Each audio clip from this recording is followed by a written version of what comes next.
Welcome to another episode of Kieran Makes Weird Comparisons. So on the one hand, you've got fat loss, a process which people like to take in order to obviously shed body fat because they don't feel confident, they don't feel happy, they feel overweight, they feel lethargic. And on the other hand, we've got sex. We all know what sex is. We've been learning about the birds and the bees since we were about year 6. Some of us have been taking a very practical approach to it, to which I say, fair fucks. But would you believe me if you could actually compare fat loss to sex quite well? And if you ever get confused about what you should be doing regarding fat loss, if you just think about would you do it during sex, and the answer is no, then there's a chance that you're probably doing the wrong thing regarding fat loss. And here's my reasoning. Just hear me out for a second, right? So point number 1, which makes fat loss and sex quite similar, is that if it's rushed and quick, nobody's going to stick around for a long time. The thing with fat loss is people want it to be fast. People want it to be quick. People want to lose a substantial amount of fat over a short period of time. But unfortunately, that's just not how physiology works. That's not how fat loss works, and that's not how people actually get results indefinitely. If you rush fat loss, for example, applying a very aggressive deficit,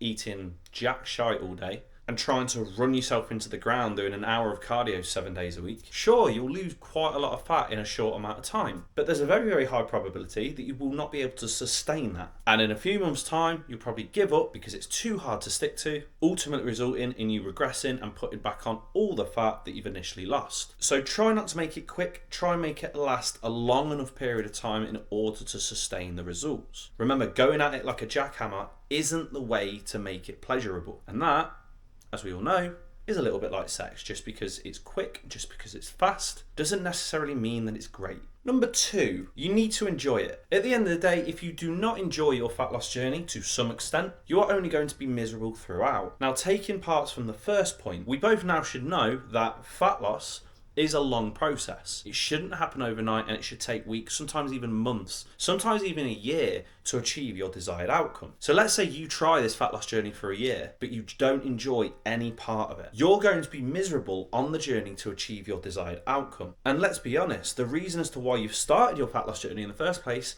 was because you were miserable, because you were sad, because you were unconfident, you were unhappy with your own appearance. So now imagine being more miserable on the journey to achieve the desired outcome, i.e. fat loss, than what you were when you first started. That is fucking mental. You will never have a point in which you can celebrate. You won't enjoy it, which means that the chances of you sticking to it are 2 centimeters short of jack shite. You need to enjoy it because you just won't stick to it. When was the last time that you didn't enjoy something, but you actually put 100% effort into doing it? Probably never. If you do not enjoy it, you won't stick to it. No one will stick around for too long, and you'll ultimately start looking at it as a chore rather than a privilege, rather than something that you want to do, in much the same way as sex. And finally, there's not one specific method. Let's be honest, if you were having sex, right, and somebody said to you that the only position you could ever do is missionary, basic vanilla missionary all the time, chances are you might get a little bit bored of it. Or even higher chances are you might not even want to do missionary all the time. And it's the same with fat loss. No, I'm not telling you that you've got to, go balls deep at missionary into fat loss.